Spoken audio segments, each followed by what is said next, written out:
velocidad, respeto del tiempo. Han visto a Wendy en la mesa anterior y ahora ella se presenta de nuevo con el caso de Eva. La ponencia se llama El caso de Eva, una historia matemáticamente significativa.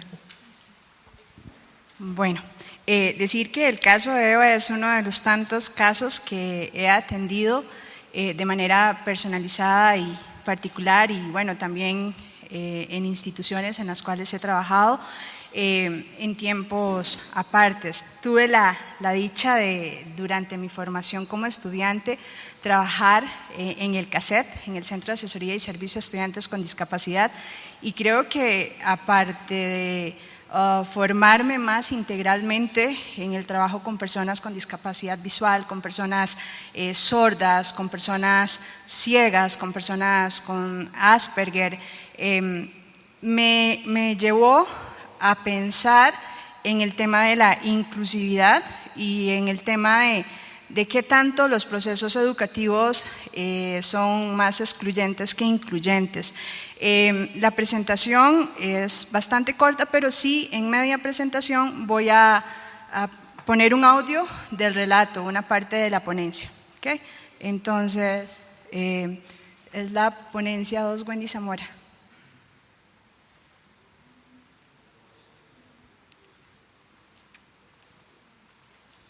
Ahí va, pues. En el encuentro de Vygotsky, día 1.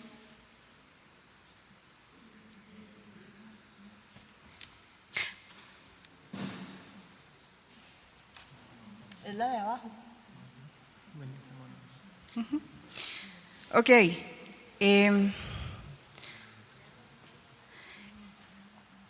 Empiezo retomando algunas ideas de Paulo Freire. Paulo Freire, en las cartas a quien pretende enseñar, señala que es necesario que los y las docentes piensen constantemente sobre su práctica pedagógica y que no desestimen la relación dialéctica que existe entre la práctica y la teoría educativa, pues según él es en este ir y venir donde se produce el conocimiento necesario para fundamentar y enriquecer toda labor docente.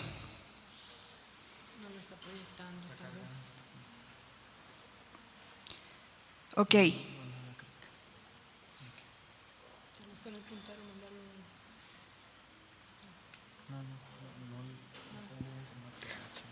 Bueno, en todo caso era la cita, la paráfrasis, de Freire. En cuanto al audio, les pido que por favor durante aproximadamente 7 minutos estén muy atentos.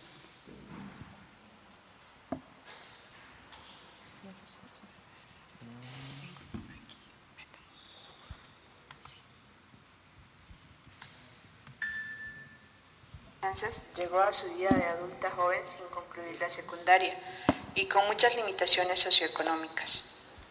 Una más en los datos estadísticos sobre deserción y fracaso escolar. Una más de ese amplio sector de personas que han contado con pocas posibilidades de concretar metas y proyectos personales y que día a día deben enfrentar las demandas y expectativas injustas e impuestas propias del sistema mercantilista en el que vivimos. Hija de la pobreza, Eva compite junto al resto de sus hermanos y hermanas por la atención y cuidado de sus padres.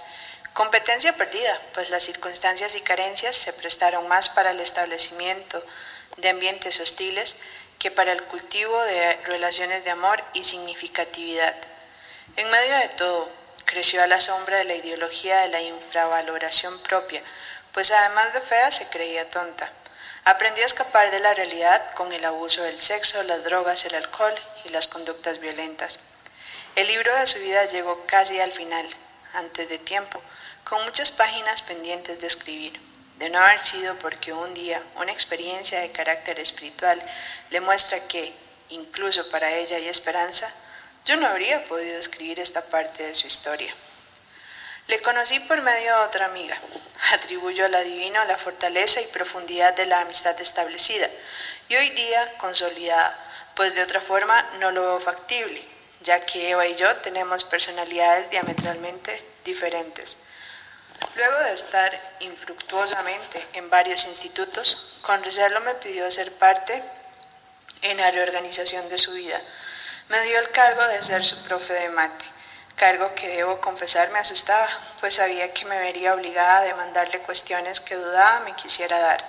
De hecho, hubo varios amagos por colaborarle para que aprobara el examen de 9º año de matemática. Todos fueron intentos fallidos, porque mi intervención pedagógica era comparable apenas a una leve cirugía epidérmica, cuando lo requería era una enseñanza del tipo de cirugía a corazón abierto. Así que, aún y en contra de la voluntad de Eva, le dije que si me requería como profesora de matemática, tendría que sobrellevar el hecho de que le diera clases no solo de los contenidos a evaluar para 9º año, 3er grado de secundaria, sino que también debía empezar desde cero. Es decir, le daría clases como si fuese una estudiante de 7º año, 1er grado de secundaria, con el fin de rellenar todas las lagunas de conocimiento que hubiesen. Pues como es sabido, en matemática el dominio de los conocimientos previos es determinante, dada la continuidad y progresividad del conocimiento matemático. A pesar de su enojo, porque creía que le haría perder el tiempo, Eva accedió. Así que programamos clases una vez a la semana, 3 horas continuas. Estas 3 horas fueron usadas para escucharnos sobre asuntos de carácter personal y emocional, no porque fuera una terapia psicológica, sino porque yo necesitaba que estuviese tranquila y cómoda en las lecciones. También para aprender matemática, sin trucos de calculadora, con largos periodos de clase magistral, otras veces con bastante espacio para el diálogo matemático, el trabajo individual y en otras ocasiones con la responsabilidad de explicarle a su profesora cómo resolver un determinado problema o algún ejercicio. La actividad de clase mucho dependía de los contenidos a tratar. He de aclarar que siempre de mi parte hubo resistencia por enseñarle lo que se llaman trucos matemáticos. De no enseñarlo sabía que el proceso iba a ser más lento y complicado, pero a largo plazo iba a ser mejor el resultado si me restringía a enseñarle matemática a profundidad y no solo en apariencia. Como suele ocurrir cuando se habla de trucos y estrategias para ganar un examen, lo que se hace es enseñar una cortina de humo de matemática o algo así como un antifaz. También en las clases aprovechábamos para hablar de filosofía, política, economía, psicología, entre otras cuestiones, y de lo que ella iba a encontrar cuando estuviera en la universidad. A lo que me respondía con ojos de escepticismo e incredulidad, pues la universidad no estaba entre sus expectativas. Durante las clases, Eva se caracterizó por ser puntual, disciplinada, responsable, atenta. Mostró interés, siempre hacía preguntas, pedía tiempo para pensar en vez de que le dieran las respuestas a los ejercicios. También se animó a enfrentar pruebas oficiales de matemática, aun y cuando no había abarcado todos los contenidos para resolverlas a cabalidad. Lo hacía con el fin de familiarizarse con el tipo de prueba a enfrentar y cada vez más encontrarle sentido a lo que debía y no debía de hacer. Es importante señalar que en el proceso con Eva fue necesario solicitar a las autoridades del Ministerio de Educación Pública que le brindasen 30 minutos a la hora de realizar sus exámenes, pues eso disminuía el nivel de ansiedad que manifestaba durante el periodo de exámenes. El costo de las clases dadas a Eva era representativo, de acuerdo a las posibilidades de ella, y a razón de que tuviera la posibilidad de reclamarme en caso de que las clases no le fueran satisfactorias. Debido a cuestiones de fuerza mayor, no terminé el proceso de bachillerato con Eva. Sin embargo, el profesor que continuó las clases con ella le felicitó por las buenas bases que tenía y por su actitud hacia la matemática. Hoy día Eva es estudiante en una universidad estatal. La última vez que conversamos me manifestó su insatisfacción con la carrera en la que estaba, algo relacionado con el turismo, además de estar estudiando el inglés como carrera. Para mi sorpresa me confió que desea estar en una carrera donde pueda dejarle algo a la gente, donde pueda ayudar. Quiere ser maestra de primaria, ha dicho. Sé que el mercado está saturado, pero la verdad sería muy útil si me dedico a la docencia. No me veo en otra cosa, dice. Wendy, muchas gracias por haber aceptado ser mi profesora y obligarme a repetir los años ya ganados. Aprendí tanto termina diciendo, he de decir que el hecho que Eva se descubrió.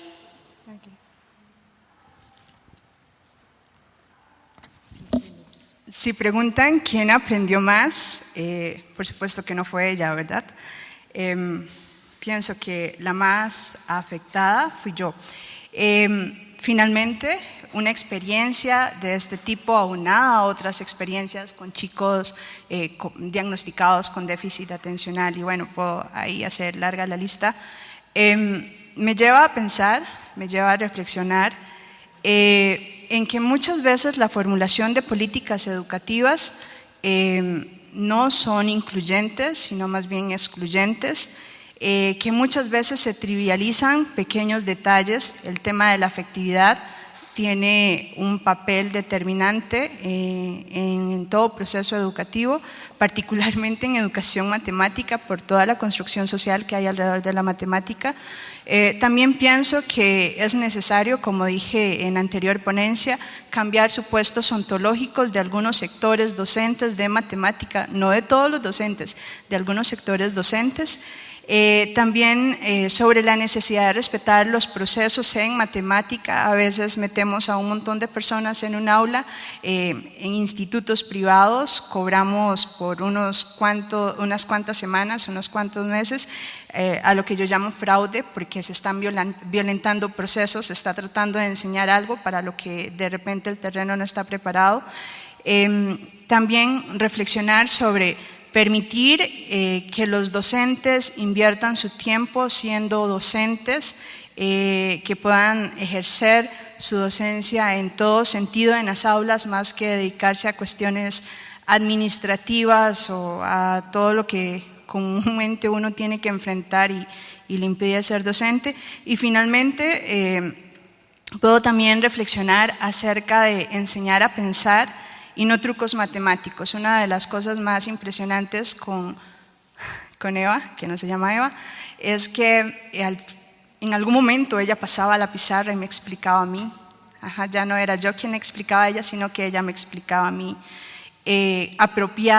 apropiándose y haciendo uso del discurso matemático, de cómo proceder también. Finalmente cierro con una cita en uno de los escritos de doña María Eugenia Dengo, que dice que el buen educador no tiene que ser una persona excepcional, pero posee una cualidad que constituye el núcleo generador de toda su acción docente. Ama la docencia en forma sincera y convencida, desprovista de falsa retórica. Además, es consciente de que todas sus actuaciones públicas y hasta privadas pueden afectar, para bien o para mal, a muchas personas. Gracias.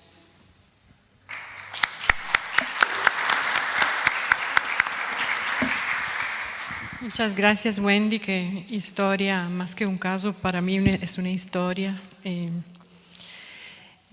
con respecto a una materia que es usada a veces para la exclusión, una historia positiva. Y hoy